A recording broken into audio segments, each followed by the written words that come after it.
guys, my name is Colleen. Take 3. Hi guys. Anyways, today we're gonna be, oh my god.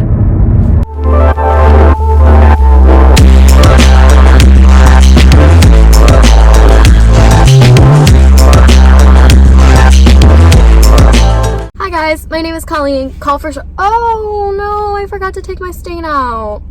It's pollen. Hi guys, my name is Colleen, or Call for short. You might have seen me on Instagram under Calling Out Diet Culture. And I also have this YouTube channel, so yeah. Today we're going to be talking about extreme hunger, so buckle up and let's get started. See what I did there? Okay, so to start out, I did just go ahead and film my breakfast for you all. Can't DoorDash on an empty stomach. I had avocado toast with some pomegranate and oranges. Also, some coffee with this like oat stuff. Makes taste like cinnamon oatmeal cookies, which is really good. This is me doing some weird stuff, giving you a thumbs up because that was really good pomegranate. And yeah, there we go. Okay, so I'm just about to DoorDash. I'm just going to talk to you guys while I do that, but I wanted to show you first off, I want to emphasize the importance of having food in abundance. This is something I talk about a lot. If you prioritize having snacks all the time and giving your body free access to food all of the time, you can make it happen. I know like at work and stuff it might be a little bit harder, but like you can plan to make it incrementally easier for yourself, you know? So when I go DoorDash, I literally have, well today I brought a big bag of fruit snacks, butter, chewy coated and drizzled granola bar, and a Clif Bar. So, I mean, I'm obviously not hungry yet because I just had breakfast. I never want to be caught without food, so I do things to make it very easy for myself. I do things to make it very easy for myself to have them. So, let's get going. Okay, got the order. I have a big bag of wings now in the car. Okay, let me back out first.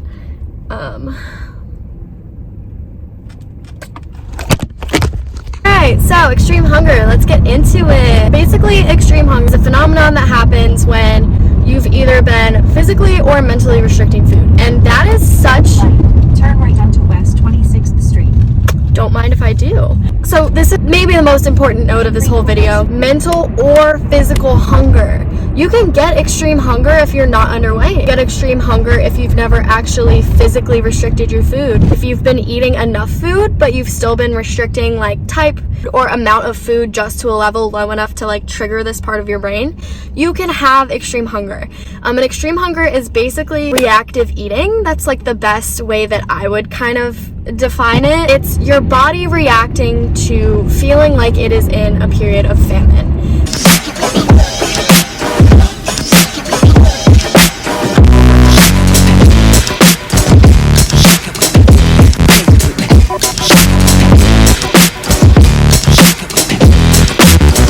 So your body does not know that you are just trying to be on a diet and not eat whatever the heck you're trying to not eat. Your body just sees this as, oh my gosh, this certain type of food is off limits to me right now. We are in starvation mode or famine mode in regard to this food.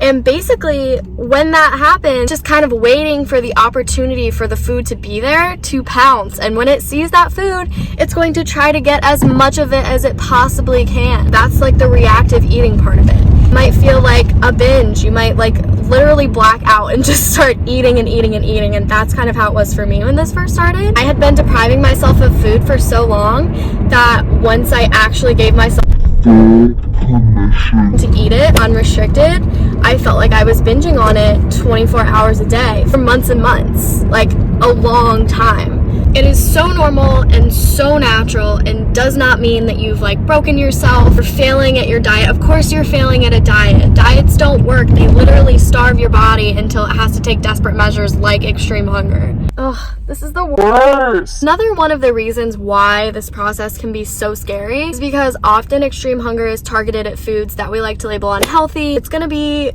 normally the foods that you've been trying to avoid the whole time you've been, you know, either mentally or physically restricting. So probably foods that you are a little bit afraid of, that you don't really feel that comfortable eating a lot of. Your body is quote unquote allowed to eat a certain food.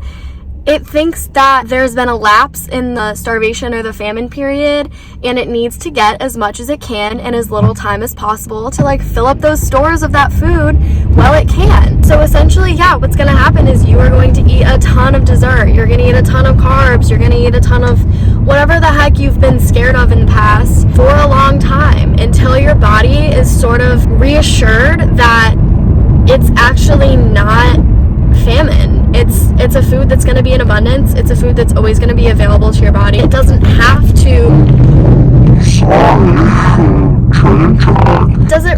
to go into that crazy like eat all you can mode when that food becomes available. It's kind of like if you think about if you didn't drink water for like 3 straight days in the desert or something, well, then you also didn't die, because I think that might cause you to die. I don't know.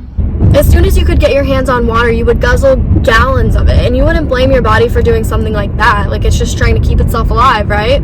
Same thing goes for pizza or pasta. Like, as soon as your body can get its hands on whatever you've been depriving it of, it is going to eat a lot of it until you reassure it again that everything is going to be fine and you have that food in abundance. Also, whatever your extreme hunger looks like, please don't compare it to people, because when I first started experiencing extreme hunger, I went on YouTube, just like you probably are right now, and I watched people's extreme hunger videos, and it would be like someone eating 3 pieces of toast instead of 2, and I was like, Excuse me, I ate the whole loaf. the whole loaf.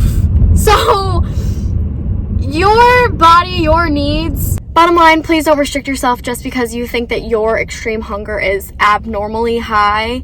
It's not. Loaves of bread, jars of nut butter, entire packages of candy. I don't even know. Like, it's all normal. Because it's your body and you responding to it. It's not leading you wrong. Shout out to Jonathan. Your order made it on YouTube. I think really the hardest thing was just consistency and making sure that I was actually responding to my extreme hunger consistently. I would have like a couple days or a week where I would be really, really into it, and I would be fully submitting to the hunger, eating whatever I needed to eat to satisfy myself, and then I would get really scared, or I would notice like a change on my body, and I would sort of back away from it for a couple days, a week, whatever. And it just, you know, it never gave my body enough time to fully trust me, because that's really a lot of what it is having, you know, trust with your body so it knows that the food is going to be coming. But my variability in that really made it last a lot longer than it needed to. And so I think like just really, really telling yourself like, this is not going to get better until I actively commit to it for the long run, for the long haul. I oftentimes deliver to apartment complexes, and I need like a code to get in, right? So they'll give me a code. I used to think like, well, this is convenient. If I ever wanted to rob them, I could just use the code, until my friends recently informed me that most places have like delivery codes, so they would know that it was me. So good thing I didn't, you know, try to rob anyone yet. Not that I was going to.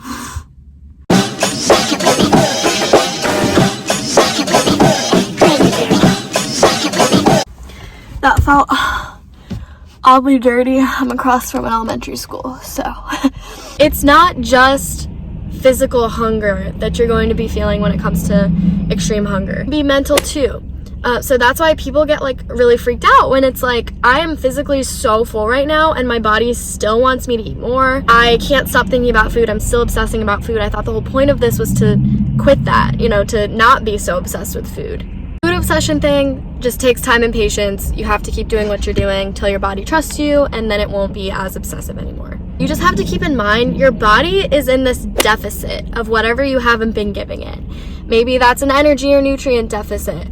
Maybe it's just like a cravings deficit. It can be anything. Extreme hunger doesn't just stem from being underweight or having a nutrient deficit. Like, that's literally like the word for it. It can just be that you haven't allowed yourself to have like as many snacks as you would have liked, or as many desserts as you would have liked, like whatever. It can stem from just any sort of mental or physical restriction. I want to say that over and over and over again. You're basically paying back all of those instances that over time have led you to be in that deficit. And that's why your mental hunger is so high. Even when you're achieving that physical hunger, you are in a deficit of something. Your body is trying to balance the scales. The truth of the matter is that every single time you ignore a physical or a mental extreme hunger cue, you are wiring in your brain for restriction. Whereas if you honor it, you're breaking those neural connections down and you're actually reteaching yourself that all of these things like eating to satiety,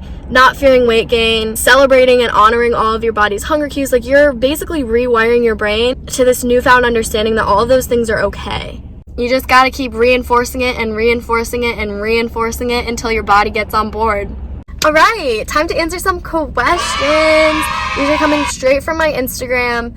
I just put up a question box there and asked you guys to ask me some things. It's gonna be a new thing I just do at the end of my videos. I feel like it's a fun way to interact or whatever, you know? First question, how did you start honoring your extreme hunger? With these kinds of questions, I usually assume that people mean like, how did you tolerate it? Or how did you motivate yourself to do it? Because how did I start honoring my extreme hunger? If I give you the straight answer on that one, I literally just started eating. Eating a lot and eating often. I sort of brought this up a little bit already, but basically I just realized I was tired of living a life never feeling satisfied. I was tired of being frustrated and tired, and I was just tired of being hungry. I would just eat until I was satisfied and then take a break until my physical fullness levels weren't so overbearing and overwhelming, and then just eat ASAP again to satisfy that like mental hunger component. Motivation wise, I think I genuinely just one day woke up and was sick of it, and I realized the only way I'm gonna fix this is by submitting to it and just letting it happen. I don't know the outcome. It kind of feels scary. It kind of feels like I'm like jumping off a cliff into unknown territory, whatever. And odds are I won't hate it. I'll love it. I'll feel so much more free and happy. Why not just try it out? I'll try it out. And next question, how to get over the fear of linking certain foods and food groups to acne. I had terrible acne all throughout my like disordered eating phase.